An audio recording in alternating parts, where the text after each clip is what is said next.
Good evening. This is a meeting of the Athens Board of Zoning Appeals. The time is 7 p.m. and the date is June 14th. At this time, I will call the meeting to order.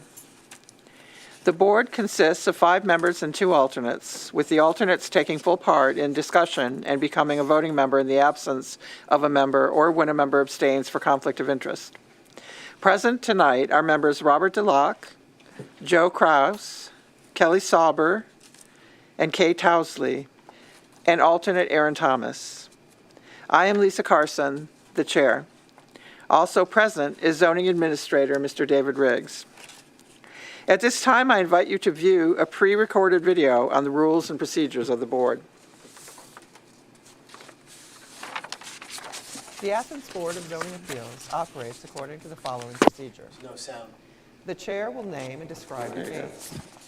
The zoning administrator or secretary will state the basis of the objection and any applicable facts or conditions pertaining to the case.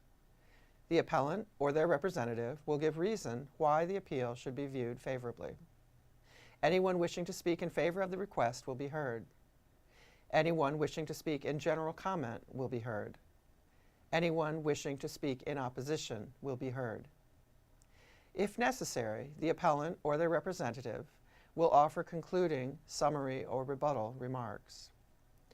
Testimony from the floor shall be closed. The board will deliberate and render a decision. According to Athens City Code, Section 23.07.03b, the board has power to grant variances from the strict application of the code, provided the variance will not be contrary to the public interest, the spirit of the code is observed, public safety and welfare are secured, and substantial justice is done.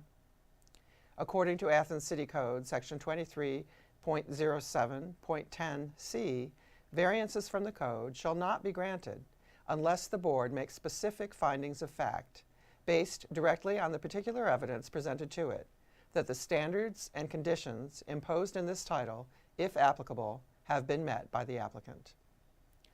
Exceptional circumstances. There are exceptional or extraordinary circumstances or conditions applying to the property in question or to the intended use of the property that do not apply generally to other properties or classes or uses in the same zone. Practical difficulty and undue hardship. Because of exceptional or extraordinary circumstances or conditions pertaining to a specific piece of property, a literal enforcement of these regulations will result in practical difficulty or undue hardship that is unnecessary to the achievement of public purposes. Preservation of equal property rights. Literal interpretation of these regulations would deprive the appellant of rights commonly enjoyed by others in the same zone and the same vicinity, while a granting of the requested variance will not confer on the applicant any special privilege that is denied to other properties in the same zone and the same vicinity.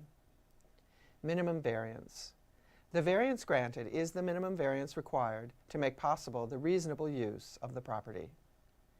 Absence of detriment.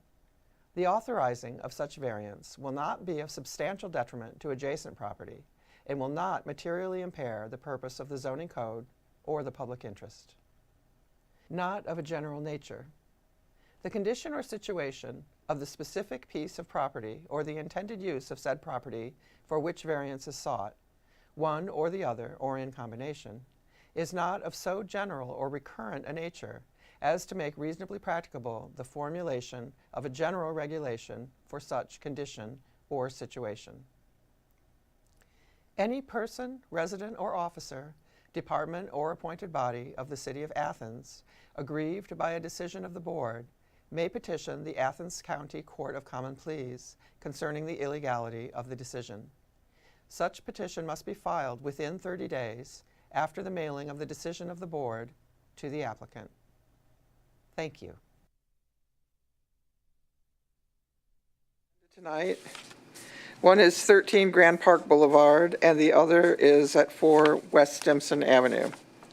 The board is required to take testimony under oath. Would anyone wishing to speak concerning any item on tonight's agenda please stand? Do you swear or affirm that any testimony you will present to the board will be the truth, the whole truth, and nothing but the truth? Yes. Thank you. Okay, so case number 1, case 2207V, 13 Grand Park Boulevard. The appellant is requesting a variance from Athens City Code 230311A1 to allow a 2-foot and 5-inch side setback for an accessory structure where 5 feet are required. Mr. Riggs, you have Thanks. anything to- This is 13 Grand Park Boulevard, is located in an R1 zone, and it's part of the old Townsend annexation tract, which was put in place years and years ago. So these lots are typically smaller than what you'd see today, and their variance is for a accessory structure, and ACC 230311A1 does apply for those accessory structures in an R1 zone. They do require a 5-foot setback from the side property lines, so we had to refuse it because it didn't meet that requirement.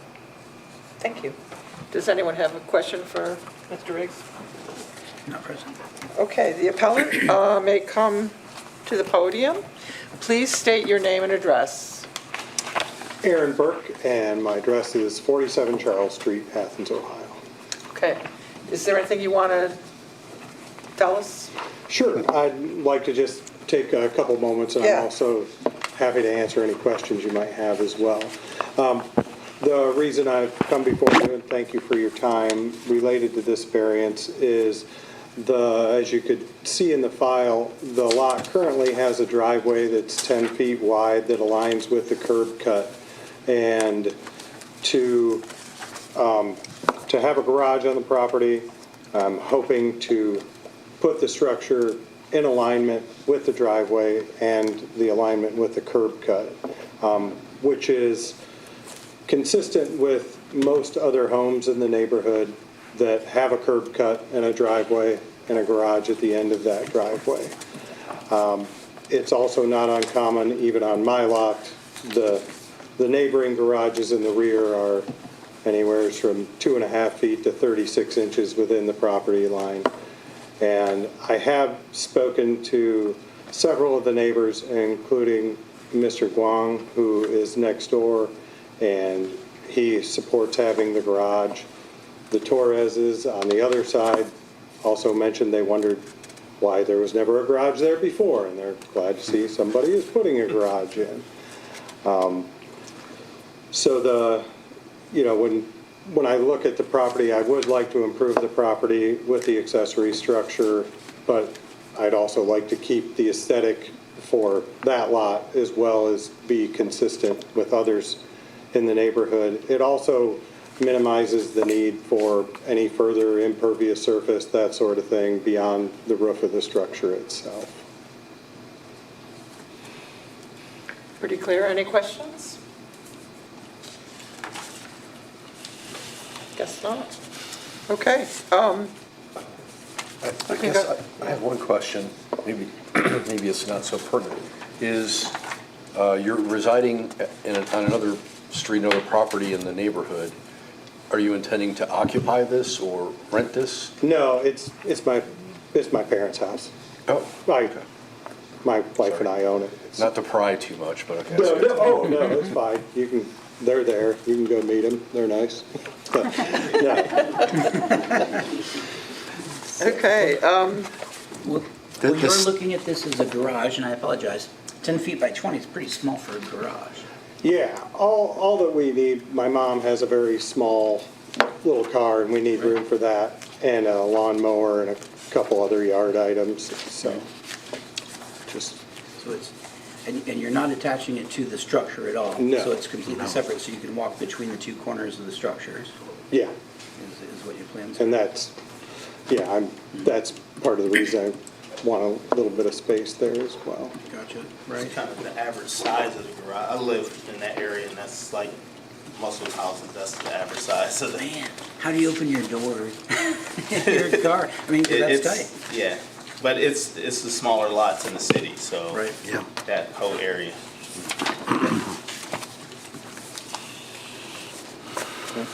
Well, that's, Is that it? that is me. Yeah, we're good. Thank you. Thank you. let's see here. Is there anyone present who wishes to speak in favor of the request, variance request? No one here, but I will read the letter. It's really one letter, but it has been submitted by 3 neighbors. And the letter reads, "Dear members of the Board of Zoning Appeals, I have spoken with Aaron Burke regarding his request for a variance to place a shed within 2 feet 5 inches of the south property line at 13 Grand Park Boulevard. Aaron showed me the proposed location of the shed, and I support his request." And this is from the next door neighbor, Mr. Gao, right? So he's talking about, he lives right there. And then the Torres family, who have been referenced, submitted the same letter. And another neighbor, I assume he's a neighbor, Lloyd Richard? Yeah. Okay, He's directly across the road. okay, Well, yeah. very close. So we have letter of support from 3 neighbors. Is there anyone present who wishes to speak in general comment on this case? Anybody present wish to speak in opposition to the variance? Okay. If you don't have nothing to add, I will close discussion, and we can go ahead and have a motion and take a vote. Okay. Who would like to make a motion? I will make a motion. Okay. I'm a non-voting member tonight. I move to grant a variance to the property at 13 Grand Park Boulevard from ACC 230311A1 to allow a 2-foot 5-inch side setback for an accessory structure where 5 feet is required. Thank you. I'll second that. Thank you. Okay, let's go to exceptional circumstances. Are there exceptional or extraordinary circumstances or conditions applying to the property in question or the intended use that do not apply generally to other properties or classes or uses in the same zone? I think that this is a relatively wide house that's located on a relatively narrow lot, and that leads to the hardship and, what's the other one called? Practical difficulty. Difficulty and Practical hardship. difficulty? So that if you want to put a structure to the side of the house in the front, you would have to be here asking for a variance. Right. And then plus aligning with the existing driveway is important here too. And so rather than tearing out a driveway and rebuilding it, and then there's a curb cut issue, so there's other reasons too. I think this makes sense. Good. It's the That- location. Yeah, that also, I think we also have answered practical difficulty and undue hardship then. Yeah, we're getting into that, aren't we? Yeah. So, preservation of equal property rights. Would literal interpretation of the regulations deprive the appellant of rights commonly enjoyed by others in the same zone and vicinity, while granting the variance will not confer on the applicant any special privilege denied to other properties in the same zone and vicinity? Yes, other people have garages, just Right. as he has described. Right. Okay. Is it the minimum reasonable variance? Yeah, I think Yes. it's minimum. Yeah. In absence of detriment, there has been no complaint made. In Right. fact, the neighbors are in favor. Is this of a general nature? No, No. Okay, are you ready to vote? yes. Sure. All in favor of granting the variance at 13 Grand Park, please raise your right hand. That's all fine. You got your variance. Thank you for your consideration. Yeah, thank you welcome, for Aaron. coming in.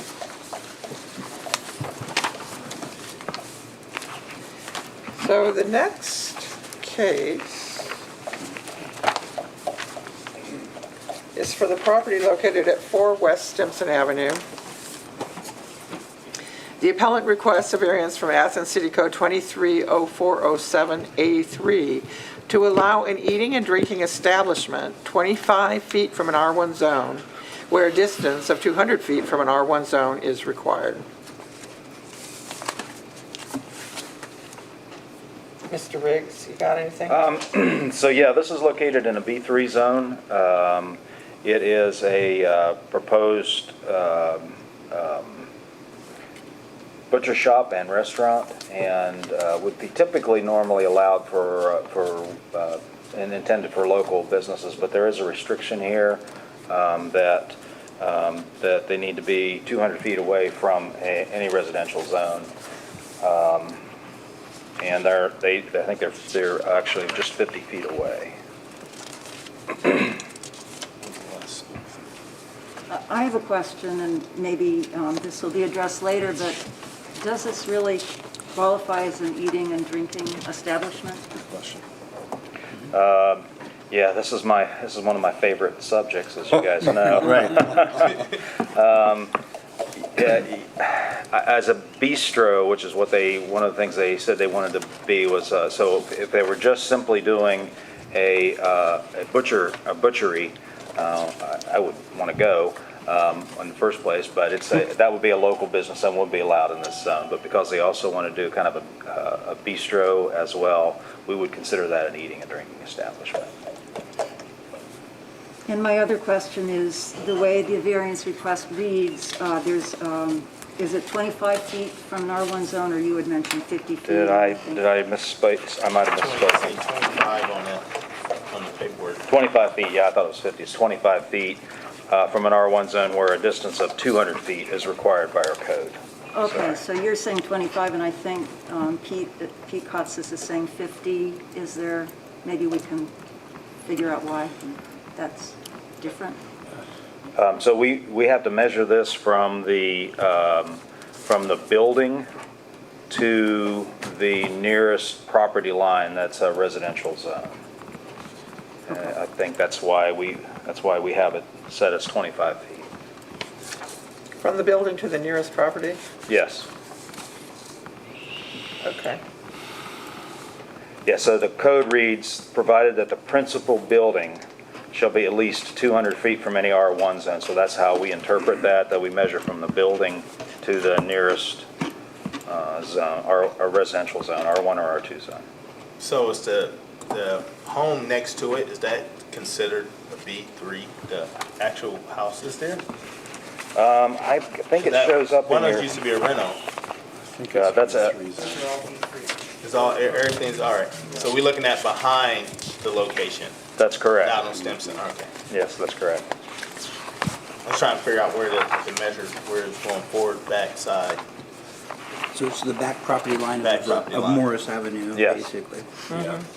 So the nearest property is literally 69 Morris. 69 more. Yeah, I think I measured 31 feet when I did it in GIS, so it's somewhere around there. We were actually measuring from the Athens County Auditor's website, and sometimes that could make a difference from a physical measurement. I wonder what Stimson looked like when the code was written. You mean post all the brick manufacturers? I just wonder what was there, you know? In a minute, yeah, thanks. Yeah, well, So, is that everything for Mr. Riggs? Okay, the appellant may come and regale us with tales of Stimson Avenue.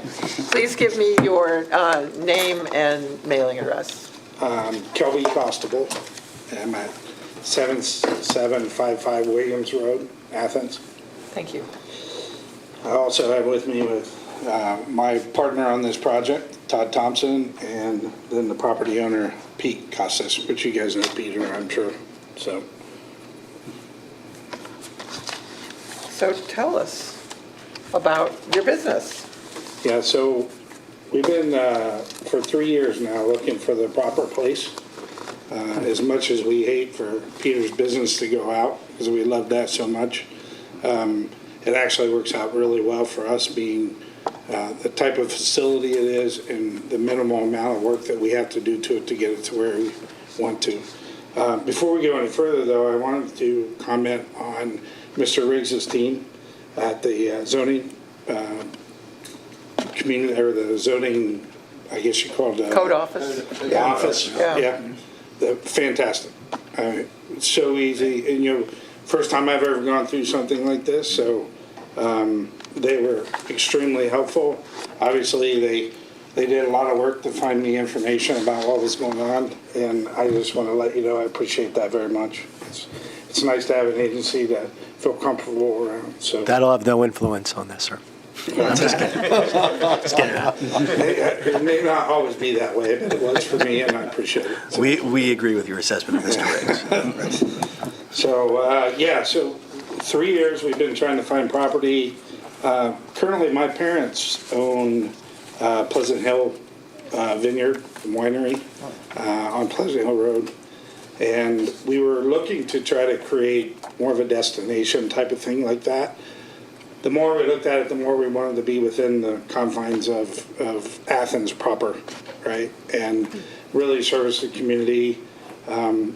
Obviously, having gone through COVID and all the recent stuff that we've found out about supply chain of food, obviously this heightens the need for what we believe to be a way to curate or aggregate the local producers. Now, there's limitations with that, granted, but that's our objective. And in doing so, it would have been easy just to say we're going to be a retail butcher. I wouldn't be here today.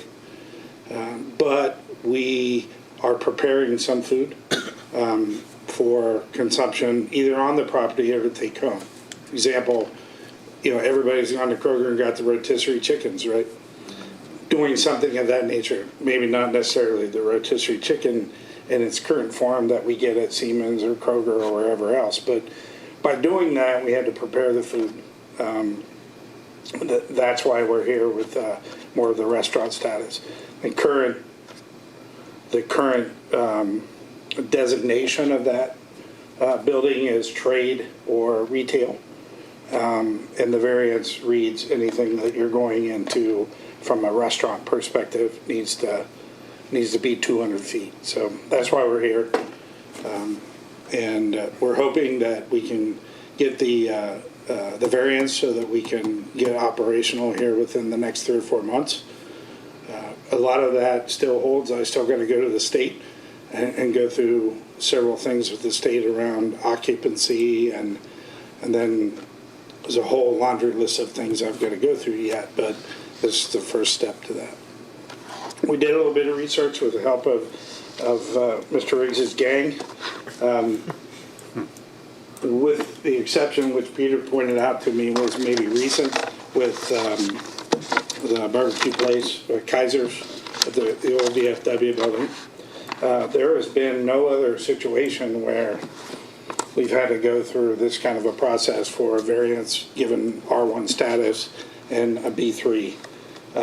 The only thing we've actually found was Devil's Kettle on Columbus Road there. And they were granted a variance for their operation there from a food perspective, I guess. So that's the only thing I was able to find in over 300 pages of documentation. But yeah, so at the end of the day, that's what we're looking for, is to put a butcher shop, retail-based butchery, no slaughter. We're going to work with, we were happy to see that the folks bought Pleasant Hill Meats, the old Pleasant Hill Meats, and they're going to be doing slaughter. Hoping to partner with them. If not, we have partners in other locations that will actually go through the slaughter process. We'll bring stuff in, break it down, make it available retail, and then prepare certain cuts of meat. We're hoping to maybe have Sunday butcher suppers and some various other types of things. But that's really why we're here looking for the variance. So I find myself wondering, so you definitely do want to eventually have a sit-down restaurant aspect? Yeah, right? we'll have booths, Okay. or tables, I should say. Have a little bar where we're serving. The idea is to start to introduce people to cuts of meat that have been lost by time. If you think about it, me growing up, we didn't have a whole lot of money, but we ate pretty much everything out of an animal. So how do we get back to that? How do we start to introduce people that, beef cheek is as good as, a sirloin steak. The only way to do that is actually prepare it and let people taste it.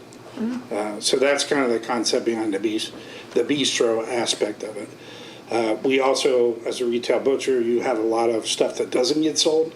So the idea of preparing that, instead of it going to waste, is preparing it and selling it in some other form, whether it's charcuterie or whether it's actually going to the plate.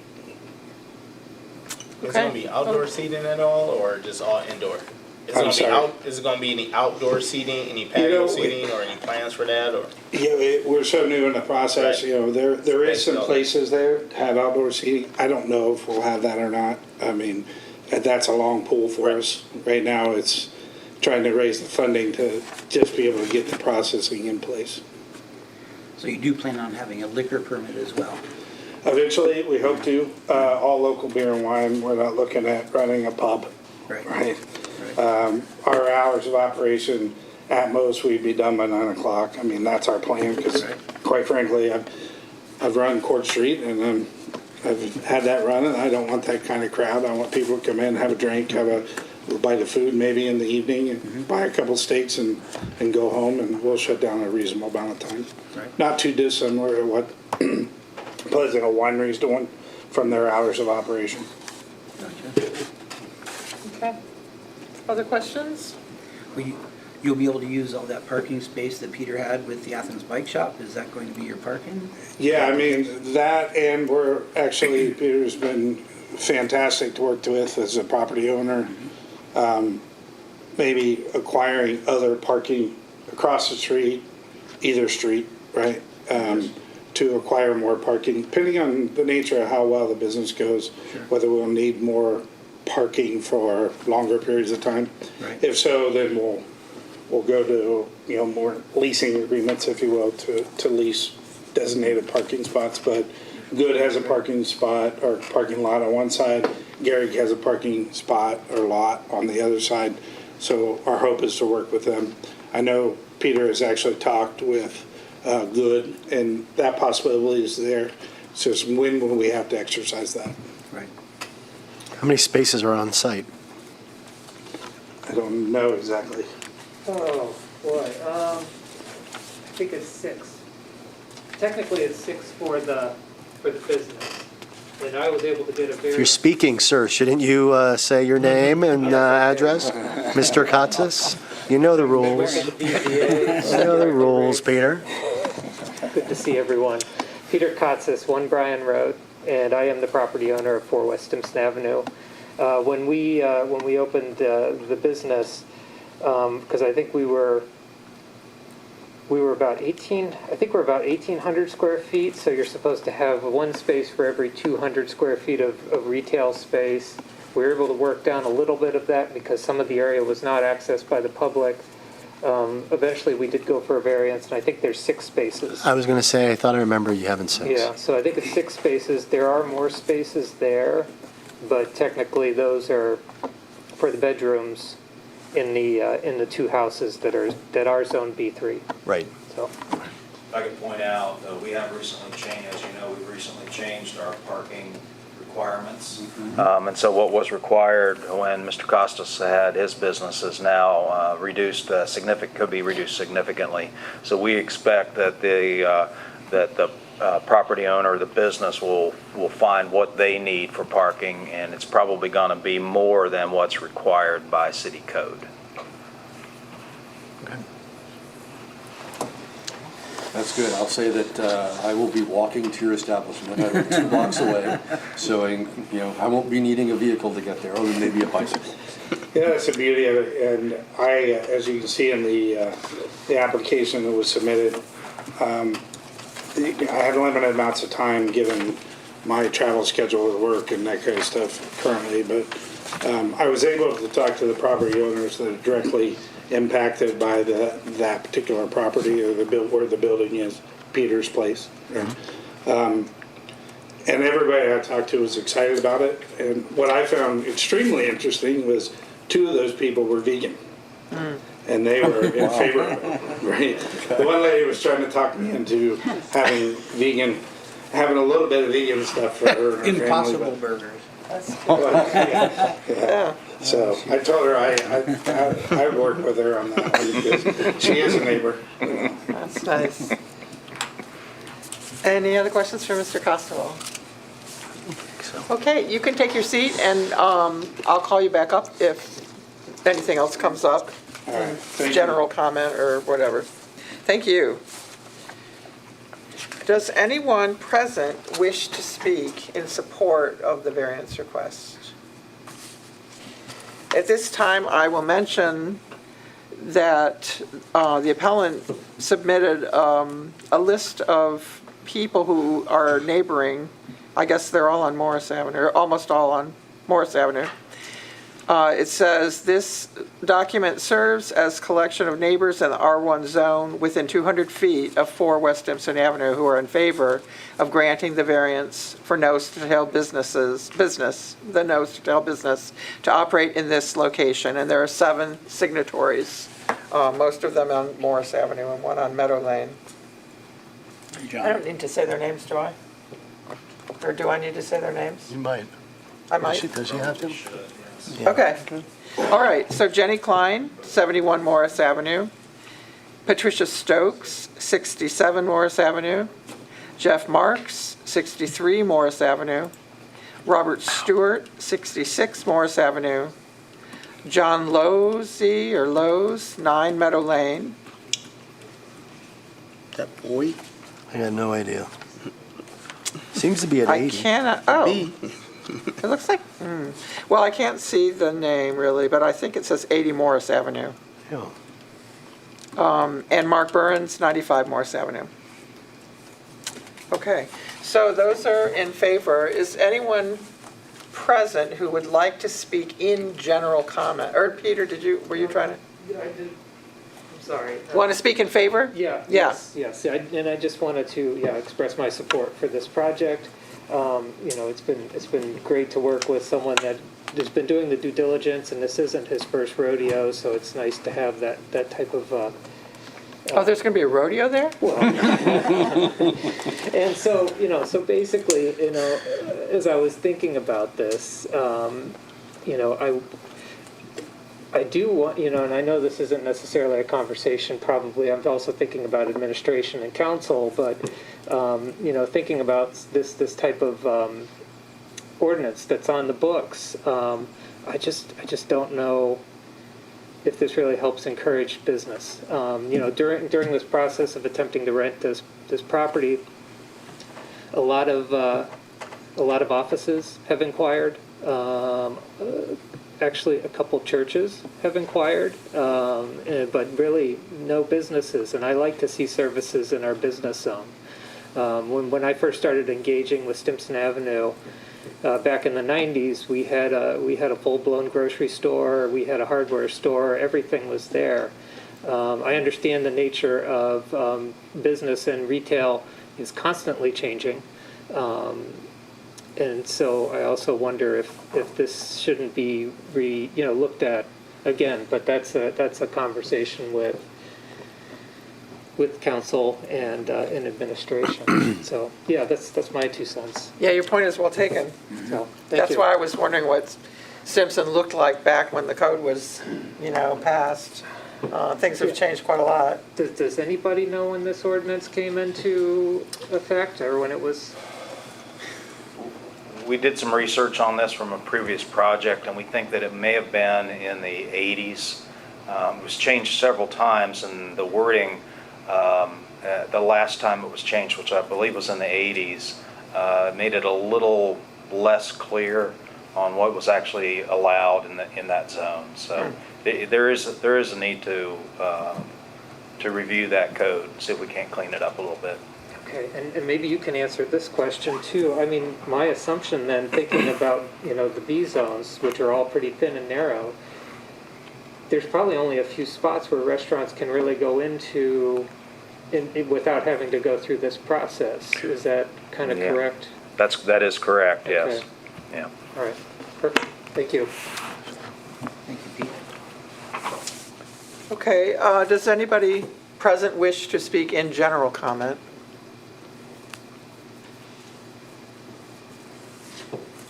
Thank you. If you could state your name and address. My name is Paul Gehrig. I live at 8 Stroud's Run Road. And my wife Lois is here. She owns the property across the street from this facility that this gentleman is planning. We've had no contact with them about using our parking lot. And I want to point out to you that our parking lot would not be usable for that facility. And the city has eliminated quite a bit of parking on Stimson Avenue, so I don't see how a restaurant is going to have the parking for this plan that he has. We haven't ever considered it ourselves. The only thing we know for sure is our lot isn't available to him and will not be available. So I think you should look that over carefully. Where are all these patrons going to be parking their cars? Especially since Stimson Avenue has been narrowed in order to facilitate the bike lanes and the different things that have been done there. It's, nevertheless, it is an R3 zone, so you'll have to decide on that. But that's our concern, is the parking part of it, and we don't want to be maintaining our lot for his customers. Is that the brick building that, It's a brick building Yeah. right across the street from Yeah. it, basically. What's the address? Can you say the address? 3 West Stimson Avenue. 3 West. So Chris Gehrig is your son. So that's Yeah. just a general And runs the comment law on office. so yeah. what we think about it. So what type I of hope that doesn't business? disappoint you, but we're not interested in having you park in our lot. Yeah, so, sir, I'm wondering what kind of business you have across the street. It's a law office, is that what somebody just said? It's a law office. My son and I practice law in the one half of the building, and we have 4 people at 2 masseuses and occupy 2 of the offices, and then some counselors that occupy the others, and we keep those lots for their customers and ours. Our Thank you. clients. Thank you. Thank you. Thank you. Is anyone else present here who wishes to speak in general comment? Anyone present wish to speak in opposition? Okay. In that case, Mr. Constable, did you want to come back up and address this question of parking, or? I can, yeah. I appreciate where Mr. Gehrig's coming from on that. So, but as we talked about, Peter, most of the parking that we're looking at would, any longer term parking over an hour, let's say, would be looking at the good lot, I guess, in this case. So, yeah, I mean, and the nature of what we believe most of the business will be in and out service, retail basis type of business. Time will tell. Maybe we'll get lucky and we'll have a lot more people coming, staying longer, but the nature of it is really first and foremost retail butchery. Okay. Thank you. Anything else? While Mr. Kelby is still standing. So you're going to be serving your family's wines, is my take on this. Maybe eventually if we can get the permits or the state, whatever the Right. liquor license or whatever they call it nowadays. Right, That is not really our primary thing to start out with. right. But yeah, hopefully. Right. Hopefully we'll bring local craft. We're not looking at serving a bunch of Budweiser and, dollar drafts kind of stuff, but Right, yeah. right. With your focus primarily at this stage being retail, butcher shop, carry-out products? With the, Yeah, carry out food products, yes. okay. How many seats do you propose that you will have when you open up the business? Like for customer seating? I don't know what that upper level is, what, about 300 square feet maybe, 400? About 4. Yeah, about 400 square feet. So if you're familiar with that facility, Yeah. it's the upper level where Peter used to have his bikes that he was selling, and then where he was doing some of his retail and his maintenance on bikes and building Right. bikes and whatever. Gotcha. That area there will be primarily the butcher shop and retail, so we plan on bringing in grocer type stuff, barbecue sauces or sauerkrauts or local things, pickles and that kind of stuff. The upper part would be the bistro part at some point when we have the funds to do so. I see, okay. Just trying to get the full picture of how you're setting up the operation. So initially, the main floor will have no customer seating? Yeah, the street The- level. The street levels? Yeah, Okay, correct. all right, okay. Hopefully we can get there sooner than later, but our primary focus right now is the butchery. Right. That it? Thank you very much. Thank you. Yeah. At this time, what do I do? Close discussion from the floor? Yes. Who would like to make a motion? My dears. But before we do that, can we have some further discussion? Sure. So one thing that I wasn't here when we addressed the question of the definition of eating and drinking establishment with Dr. Mays in question. So I missed that meeting. I was out of town. You guys made a decision that night that I think it was that the establishment there didn't meet the definition of eating and drinking because it was not a sit-down eating establishment. It was just for takeout. Is that a correct I think that's assessment? right, You weren't yeah. here either. Yes. It was mainly food preparation for the food. But that's what truck. she came in for, was Yeah. for that. And She so wasn't looking for we didn't make sit-down. there was no variance for her. It was just decided that the definition didn't meet, her business was not the type of business that was being restricted there, and therefore it didn't even apply. I think that's the way that went, Yeah. right? I think that's right. Yeah, yeah, That's not how I because she remember wasn't that. doing a Yeah. sit-down restaurant. The biggest thing, she just wanted. There was no, So there that's was the no main difference seating. here. No seating. It's just takeout. Okay. So I just want to make sure I was clear on that, because the difference here then is the seating, Yes. the sit-down seating. Okay. Okay. I think that's it from me. Yeah. Okay. Okay. My kingdom for a motion. Make a motion, we grant a variance for the appellant is requesting a variance for ACC 23.0407A3. Sorry, I can't do it off memory like Mr. Riggs. To allow an eating and drinking establishment 25 feet from an R1 zone where a distance of 200 feet from an R1 zone is required. I think you wanted, did you mention the address? Damn it. 4 West Stimson Avenue. I apologize. Thank you. And second?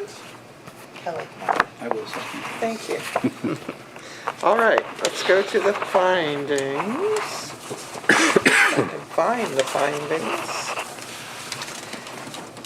Does this property pose exceptional circumstances that do not apply to, generally to other properties or classes or uses in the same zone?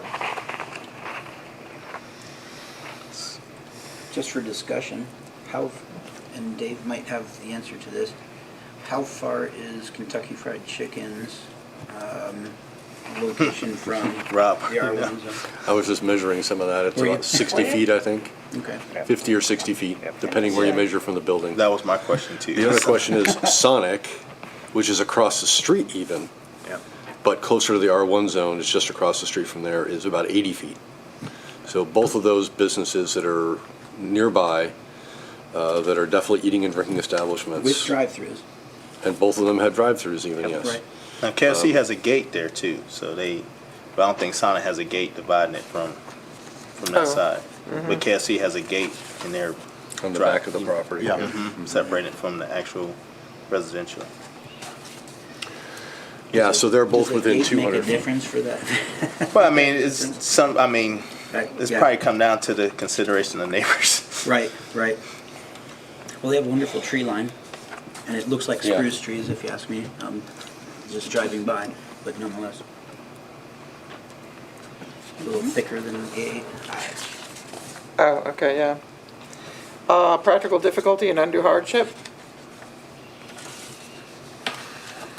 I think, yes, as Pete had said, it's hard, even though it's a B3 zone, it's hard to have a restaurant facility with these lots shaped as they are that meet the requirements without a variance.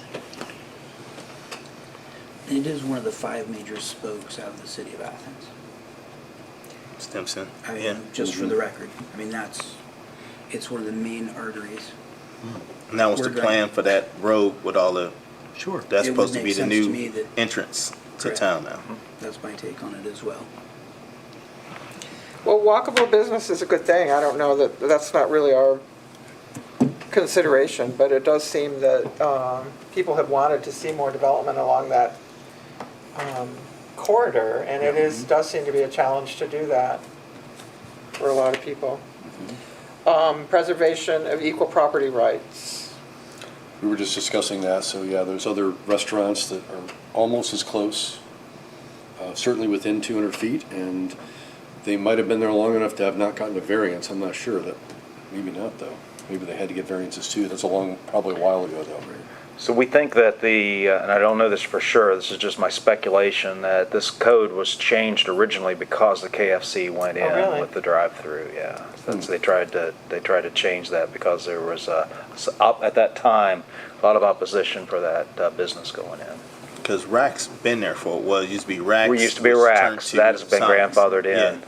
Now Sonic wanted to put in, this is maybe an aside that you don't need, but Sonic wanted to put in their typical, Yeah, and they weren't allowed to right, do that. yes. So they had to use the same around for that. existing drive-through that Yeah. the original Racks had, which was Yeah, they before want- this yeah. code was They want to be like established. Nelsonville, the Nelsonville store. Yep, They wouldn't yep. allow it. Right. Gotcha. Was Rax then, that was constructed there? Yeah, Was it new yes. construction? Yeah, and they were grandfathered, Okay. well before the code. Yeah, interesting. Absence of detriment. Well, certainly, someone has raised an issue of parking as being And is it, a possible problem. is parking the sole issue with? It's not what we're not considering it Right, tonight though. Right. Right. Yeah. So. And under there's consideration. no other detriment has been mentioned. Right. Not of a general nature? No? No, it's pretty specific. Okay, you ready to vote?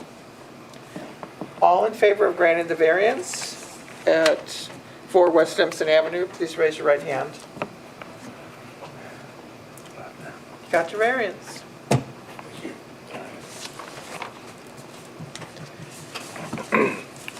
Our last business is to approve the minutes from the May 10th meeting. Has everyone had a chance to look them over? Yes. Yes.